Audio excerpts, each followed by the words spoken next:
అందరికీ నమస్కారం. నా పేరు వర్సాల శ్రీనివాసరావు. విశాఖ ఉక్కు పరిరక్షణ పోరాట కమిటీ సభ్యుడిని. గత వారం రోజులుగా విశాఖపట్నం స్టీల్ ప్లాంట్లో కోకింగ్ కోల్ లేక బొగ్గు కొరత వల్ల విశాఖపట్నం స్టీల్ ప్లాంట్ ప్రమాదకరమైన పరిస్థితుల్లో, అల్లాడిపోయిన పరిస్థితులు మనమంతా చూసాం. ఆ పరిస్థితి నుంచి గత రాత్రి 12 గంటల నుండి కొంత వెసులుబాటు ఏర్పడడం జరిగింది. గంగవరం పోర్ట్ నుంచి రాత్రి 12 గంటలకు వారు కన్వేయర్ ద్వారా విశాఖపట్నం స్టీల్ ప్లాంట్కి 2500 టన్నులు కోకింగ్ కోల్ ఇవ్వడం జరిగింది.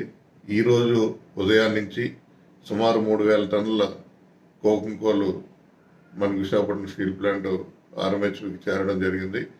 అలాగే విశాఖపట్నం పోర్ట్ ట్రస్ట్లో వైజాగ్లో సిటీలో ఉన్నటువంటి కోకింగ్ కోల్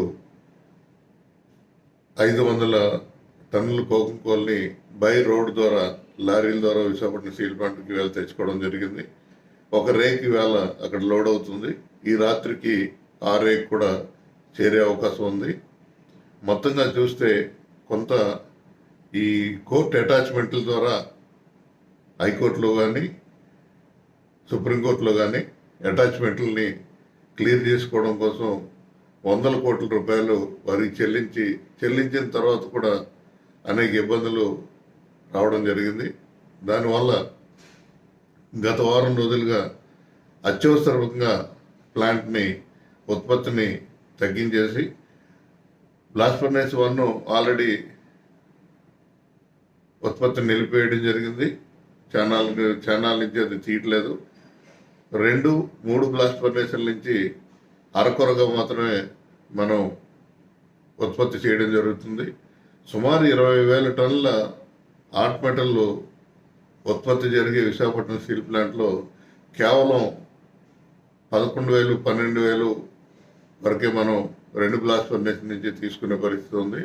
అది కూడా గత వారం రోజులుగా ఆ పరిస్థితి కూడా లేకపోవడంతో కేవలం ఒక ఫర్నేస్ నుంచి ఆల్టర్నేట్గా 2 కొంతసేపు 3 కొంతసేపు రన్ చేస్తూ కేవలం 4-5 వేల మెట్రిక్ టన్నులు మాత్రమే బ్లాస్ట్ ఫర్నేస్ నుంచి లిక్విడ్ స్టీల్ తీస్తున్నాం.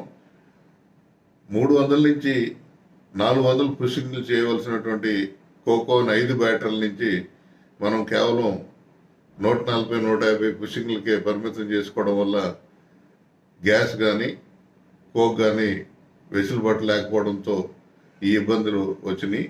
అత్యంత ప్రమాదకరమైన పరిస్థితులకి గత వారం రోజులు మనం చూసాం.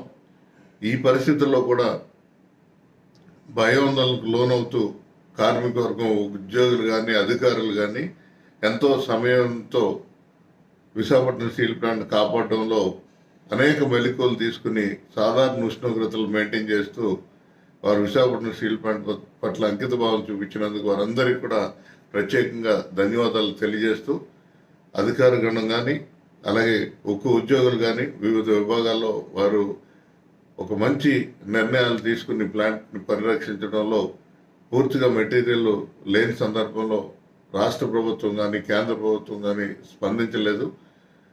కేంద్రం మనం మెడ మీద పెట్టిన కత్తిని అలాగే ఉంచి అనేక ఆంక్షలు విధించి ఈ పరిశ్రమని మట్టుపెట్టే ప్రయత్నం చేస్తుంటే రాష్ట్రంలో ఉన్నటువంటి గౌరవ ముఖ్యమంత్రి గారు చంద్రబాబు నాయుడు గారు కానీ అలాగే పవన్ కళ్యాణ్ గారు కానీ పురంధేశ్వర్ గారు కానీ కూటమి హామీ ఇచ్చిన నేతలు ఎవరు కూడా ఈ క్రైసిస్ సమయంలో కూడా ఆదుకునే ప్రయత్నం చేయకపోవడం అన్నది అందరూ కూడా ఇబ్బంది పడే పరిస్థితి, అందరూ ఆందోళన చెందే పరిస్థితి ఉంది. కాబట్టి ఈ అంశాలన్నింటినీ దృష్టిలో పెట్టుకుని రేపు 10వ తారీఖున రాష్ట్ర వ్యాప్తంగా రాష్ట్ర జేఏసీ అలాగే విశాఖ ఉక్కు పరిరక్షణ పోరాట కమిటీ సంయుక్తంగా తీసుకున్న నిర్ణయం రాష్ట్రంలోని అన్ని జిల్లా హెడ్ క్వార్టర్స్తో పాటు అన్ని ప్రాంతాల్లో మండల హెడ్ క్వార్టర్స్లోని అన్ని ఏరియాలను కూడా విశాఖ ఉక్కు పరిరక్షణ పూర్తి స్థాయి ఉత్పత్తి దిశగా నడిపించాలి, ఈ శైలిలో విలీనం చేయాలని చెప్పి ఈ పరిశ్రమ కోసం రాస్తారోకులు నిర్వహించడం జరుగుతుంది. దాంట్లో భాగంగా విశాఖపట్నం స్టీల్ ప్లాంట్ ప్రధాన కూడలైనటువంటి కొనవనపాలెం జంక్షన్లో ఉదయం 10 గంటల నుంచి 12:30 వరకు పెద్ద ఎత్తున ఉక్కు ఉద్యోగులు, కాంట్రాక్ట్ కార్మికులు, స్థానిక ప్రజలు, అలాగే కార్మికులు, కర్షకులు, రైతాంగం కానీ, మహిళా సంఘాలు, విద్యార్థి యువజన సంఘాలు అందరూ కూడా పాల్గొని పెద్ద ఎత్తున కేంద్ర రాష్ట్ర ప్రభుత్వాలకు కనువిప్పు కలిగే విధంగా కేంద్ర ప్రభుత్వం ఈ పరిశ్రమను ప్రభుత్వ రంగ సంస్థగా ప్రకటించే వరకు కూడా ఈ కార్యక్రమాలు ఉంటాయని, ఆ రోజు కార్యక్రమంలో మీరంతా పార్టిసిపేట్ చేయాలని చెప్పి సవినయంగా మీ అందరికీ తెలియజేస్తూ థ్యాంక్ యూ వెరీ మచ్.